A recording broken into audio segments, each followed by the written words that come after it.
Salutations les amis, ici Naldurion, bienvenue pour cette partie 2 que j'ai pris beaucoup de plaisir à tourner puisque effectivement c'est ma collection Star Wars, ma toute nouvelle collection Star Wars que je vais vous présenter. Alors il faut savoir que, tiens, dans un angle un petit peu différent, j'espère que ce sera suffisamment agréable quand même à regarder.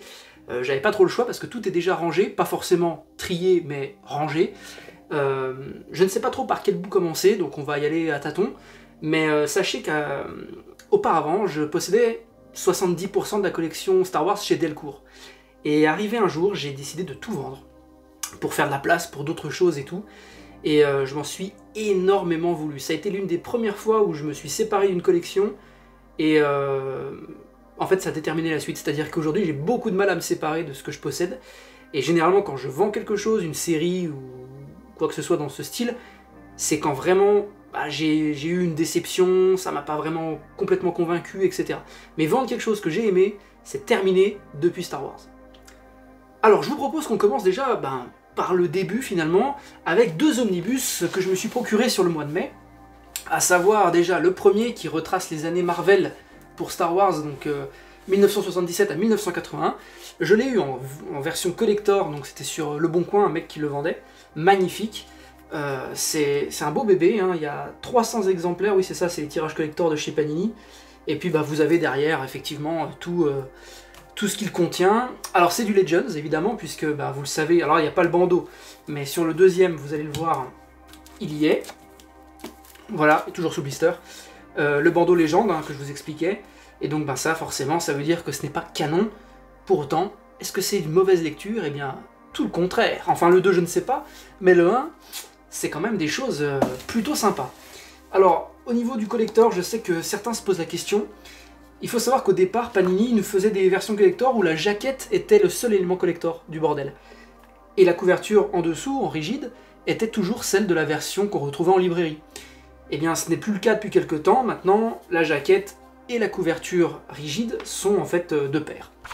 Je vous propose ensuite de partir sur les absolutes, à savoir le premier et le deuxième qui sont sortis. Je n'ai pas ceux sur Dark Vador, mais vous comprendrez pourquoi juste après.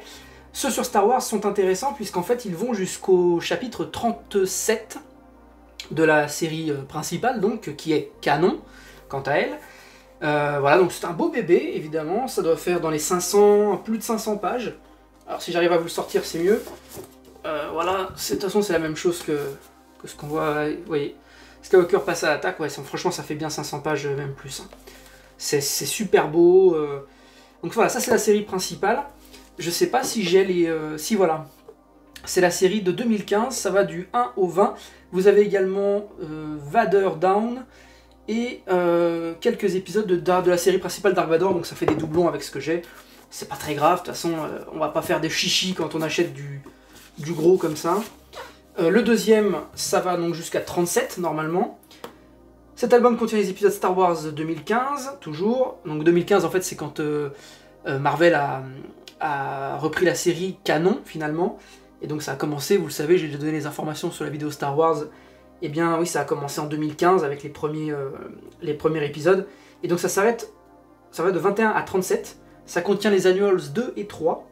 Dr. Aphra, 7 et 8, deux petits épisodes de Dr. Aphra. Star Wars The Screaming Citadel, c'est la citadelle hurlante de 2017. Vous avez aussi, voilà, vous avez en fait quelques récits complets en fait dans les absolutes. C'est pour ça que vous ne les retrouverez pas dans mes 100% ou dans mes Deluxe. Pendant qu'on est lancé, je vous présente la suite. Il n'y a pas de troisième absolute pour l'instant de programmé, du moins je n'en ai pas vu. Peut-être qu'aux États-Unis c'est le cas, mais en tout cas en France, je parle, je n'en ai pas vu. Et du coup je me suis dit, mais bon sang, comment je vais faire pour réunir ce qui est canon après l'épisode 37? Et c'est chose faite, grâce à quelques sites et quelques recherches. Il faut partir sur les Cendres de Jedha, c'est un Deluxe, c'est le troisième de la série.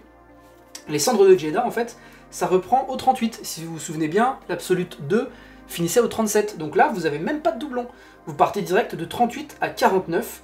Pareil, vous poursuivez avec La Mort de l'Espoir, qui est encore plus gros. Très belle couverture, toujours de Kieron Gillen.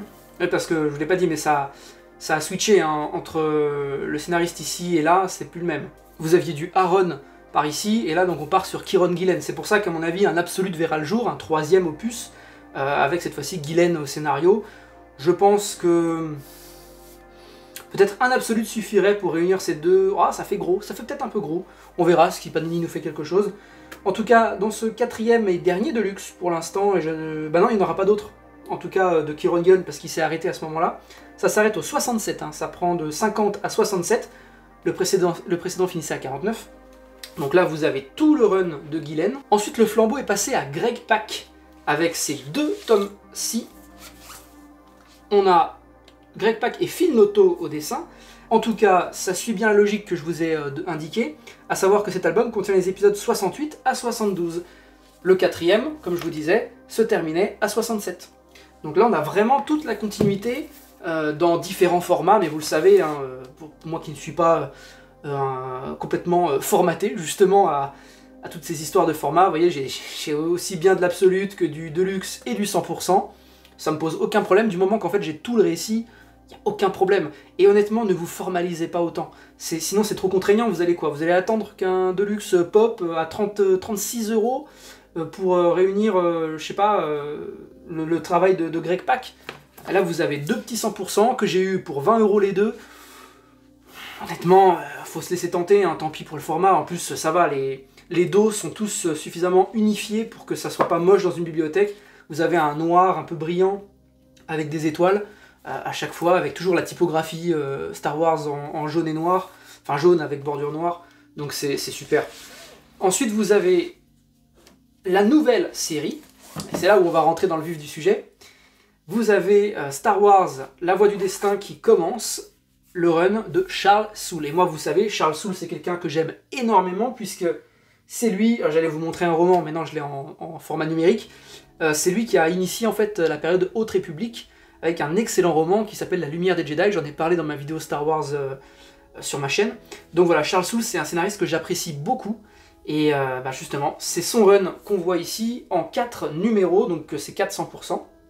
Vous avez La Voie du Destin, Opération Flambeau, ensuite, c'est là où justement c'est intéressant, à partir du tome 3, ce sont des tomes qui viennent trouver des ramifications dans les crossovers éponyme. J'ai dit éponyme pourquoi? Parce que sur les dos, vous voyez les titres, War of the Bounty Hunters pour le tome 3 et Crimson Rime pour le tome 4.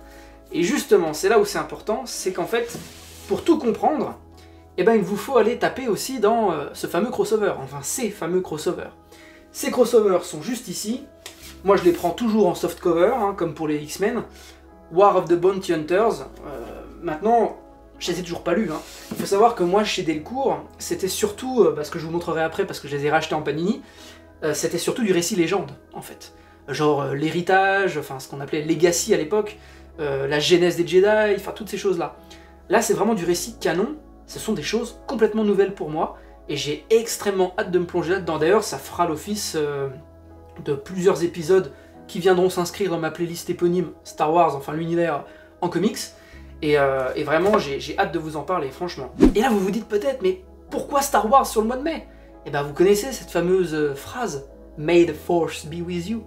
Ben voilà, le mois de mai était complètement adapté pour ça. C'est d'ailleurs le mois qui est choisi pour la célébration Star Wars, avec le 4 mai, parce que May the 4th, vous avez bien compris le jeu de mots, hein, je pense que je n'apprends rien à personne.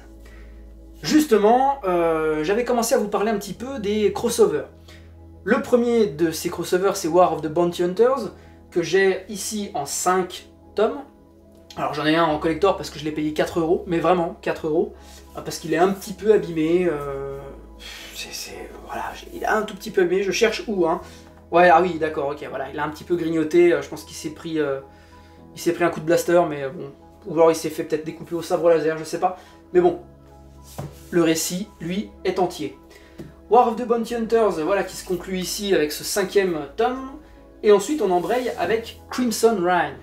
Alors Crimson Rime, ça me fait un peu peur, parce que je crois que le Docteur Aphra, qui est un personnage que je ne suis absolument pas dans la continuité Star Wars, mis à part les quelques numéros présents dans les Absolutes, je ne sais pas du tout ce personnage, l'intérêt de ce personnage pour l'instant, je ne le connais pas, et comme je n'ai pas sa série principale, parce que les personnages ont des séries principales à eux, j'ai un peu peur d'être largué, mais je me dis qu'en lisant à la fois Star Wars, la série principale, les Dark Vador que vous verrez derrière, quelques numéros spéciaux où le personnage en question apparaît, je devrais quand même m'y retrouver, franchement.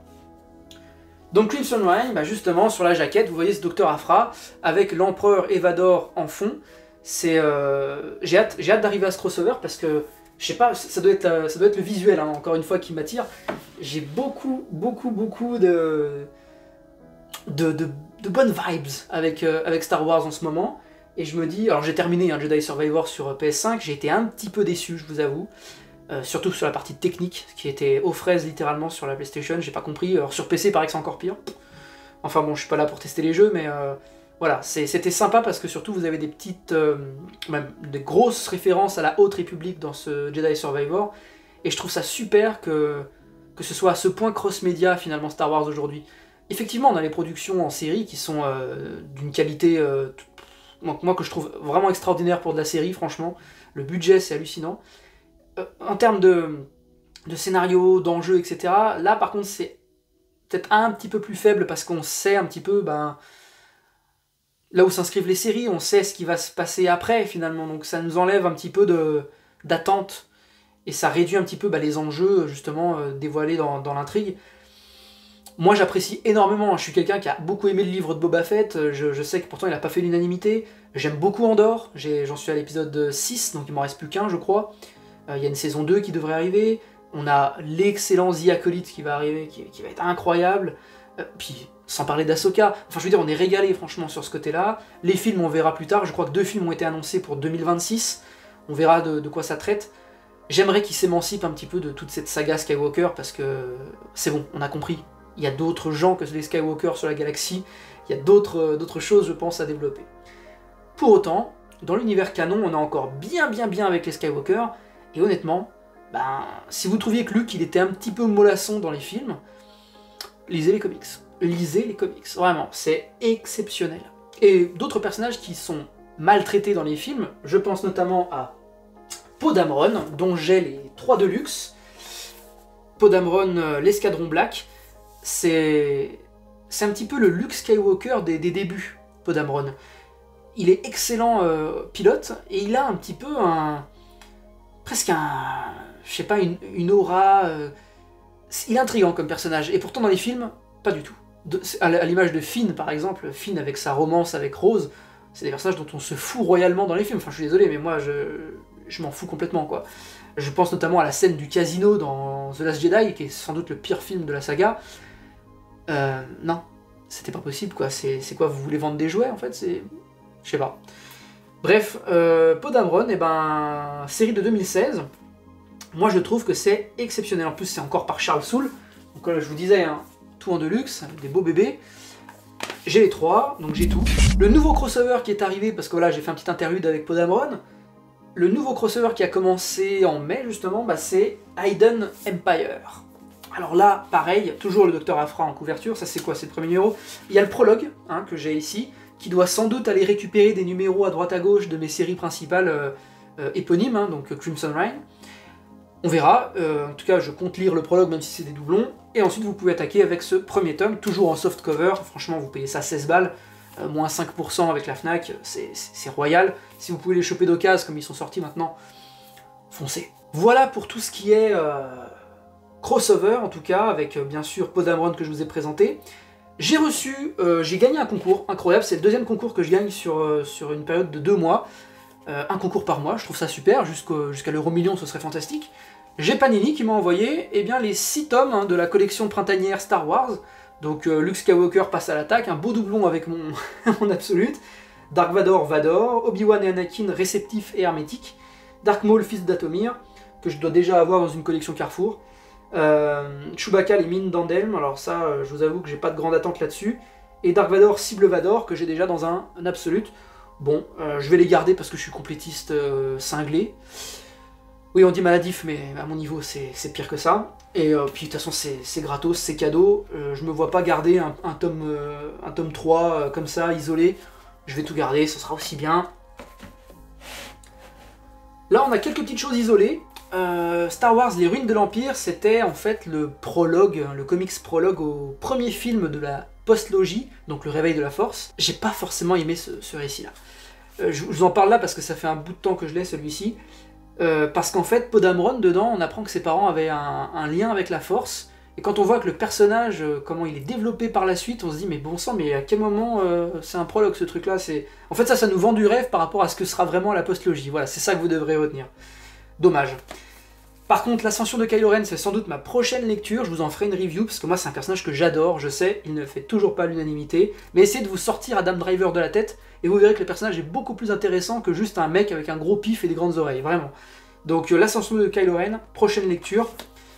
Star Wars Obi-Wan, ça retrace un petit peu toutes les années d'Obi-Wan, toute sa vie finalement. Je sais pas si c'est un lien avec le comics, le journal d'Obi-Wan qui était sorti plus tôt. C'est par Christopher Cantwell, bon sang, Christopher Cantwell on le connaît, hein. Il y a des bons récits chez 404 avec lui. Ouais, bah écoutez, à voir, je pense qu'il y a Anakin aussi dedans, forcément, hein, vu que ça retrace toutes les années d'Obi-Wan. Ça c'est pareil, c'est des lectures, j'ai hâte, c'est des récits complets. J'ai vraiment très envie de les lire. Ouah, punaise mon pied. Poursuivons dans un désordre absolu, mes amis, avec la Haute République. Alors ça, vous le savez, j'ai commencé à l'aborder dans ma playlist dédiée. C'est quelque chose que je vais beaucoup travailler sur la chaîne, honnêtement, parce que c'est riche, et surtout c'est très actuel, c'est en ce moment. C'est pas un truc qui a quelques années maintenant, c'est vraiment... Là, en ce moment, c'est canon, c'est fantastique. Il faut lire la Haute République, voilà. Allez voir ma vidéo. Voici le premier comics donc de la Haute République. Normalement, je vais vous parler très prochainement de ces deux-là. À savoir la Haute République, dans cette main-là, qui est par Marvel. Et celle-ci, à dos doré, qui est par IDW. Alors qu'il s'adresse, d'après les dires, plus à de l'adolescent que de l'adulte. Honnêtement, je vous le dis, ça tranche très bien aussi dans ce Star Wars-là. Ça raconte des choses différentes, avec des protagonistes différents.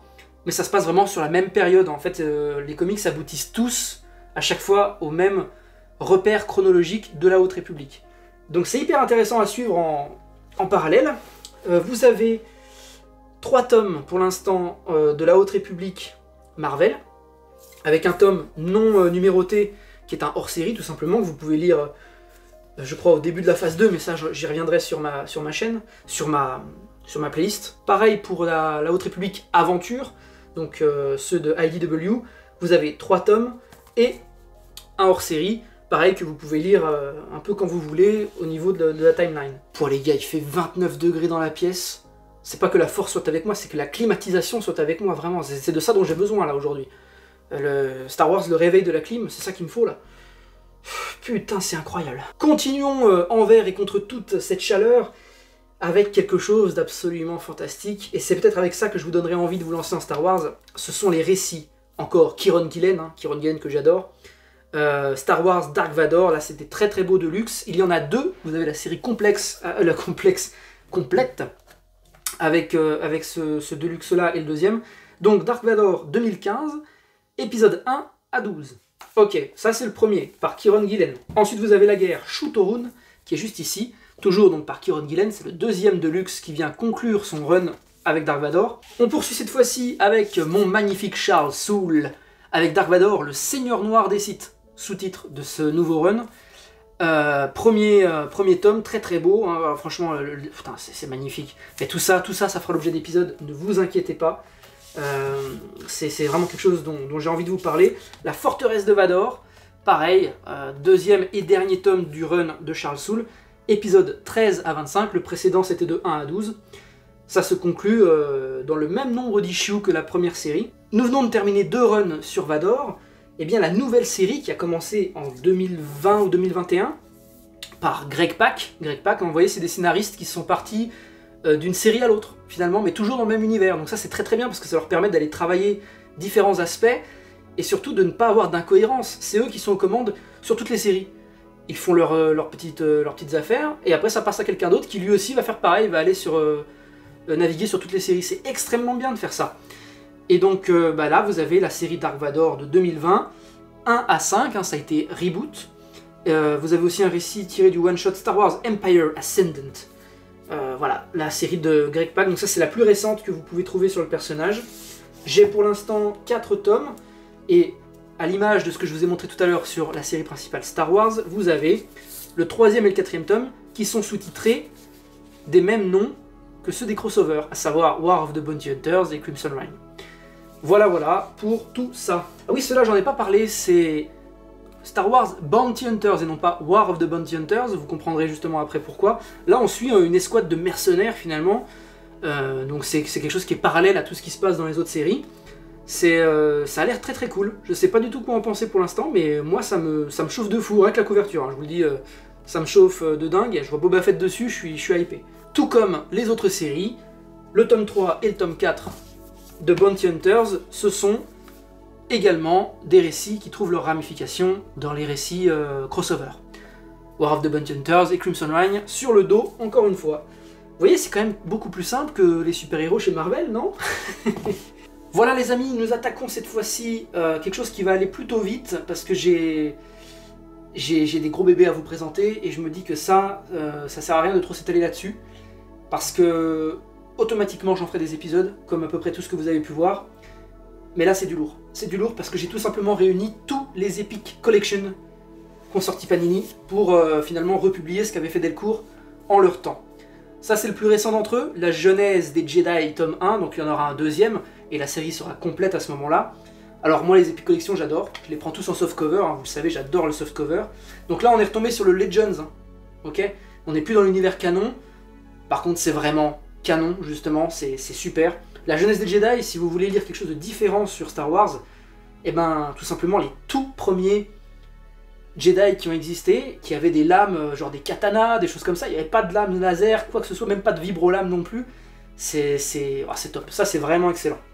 Et déjà, avec l'émergence du côté obscur, c'est exceptionnel. Donc ça voilà, ce sont tous les Epic Collections, vous avez ici l'héritage, le tome 2 sort ce mois-ci, hein, donc en juin.